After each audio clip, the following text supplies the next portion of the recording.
Now you're going to really enjoy this release. Listen to my words here. This is something that John, 15 handicap, said to me.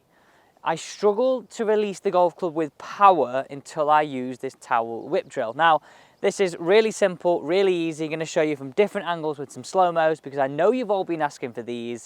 So let's get into today's video. So here's 3 reasons why you want to release the golf club better. It's going to help you find the center of the face. It's going to help you hit better, straighter, longer shots. And it's also going to help you determine where the bottom of your arc is.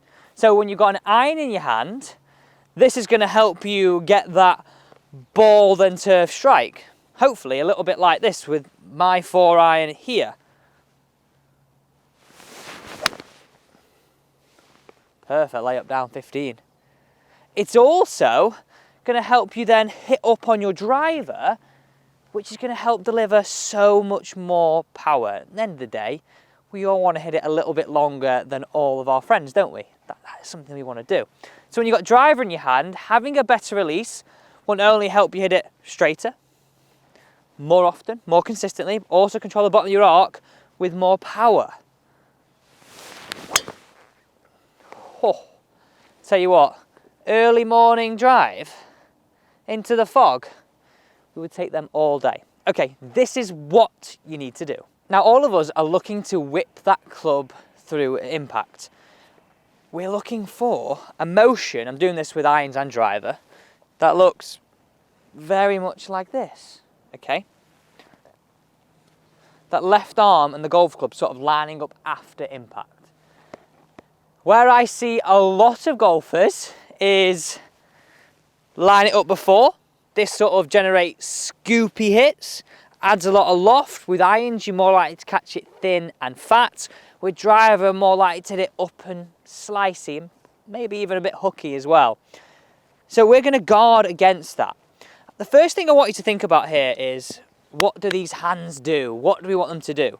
So just get into golf posture, and you can do this at home, which is absolutely brilliant to start. We want our wrists not to make this motion, okay? Have a look at that there on that slow-mo. We want them to make this motion.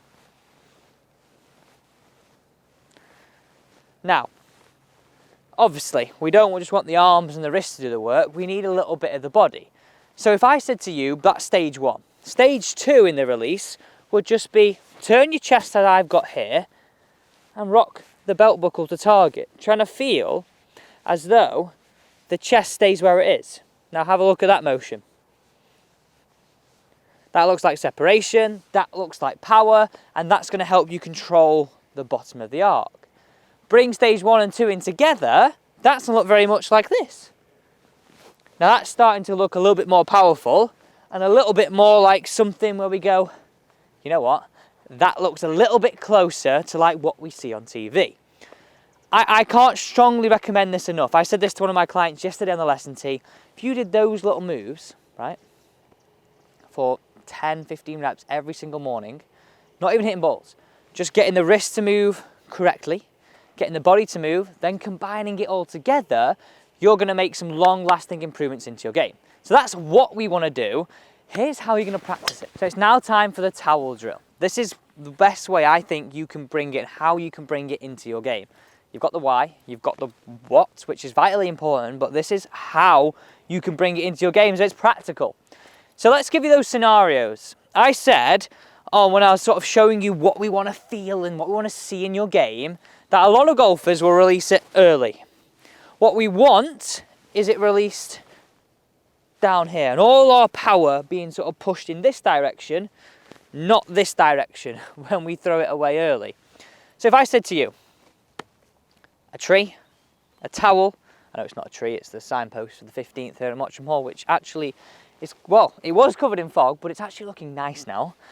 I want you to stand where that tree is sort of just, or the post is just on your left foot, okay?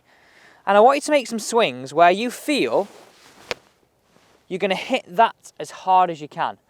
Now, you will do this, and this is why I think this is the best way for you to learn, because it's sort of bringing in not a everyday movement, but a logical movement, where actually if I want to hit that as hard as I can, that's no good, is it?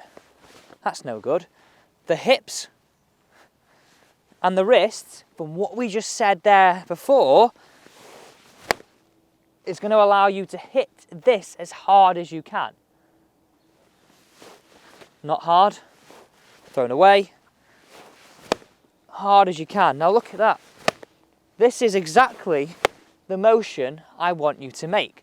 So have a look at the screen right now. I'm going to show you a good and a bad. Now I'm not really thinking too much about the what and sort of what I got to implement in the swing. I'm letting that natural drill take its course. I'm letting that feeling bleed into my game. But you can easily see, right? The hips are open, the club's being released at impact, not before impact, which is for me a bit of a bingo moment. You might just go, ah, yeah, you know what? That makes sense.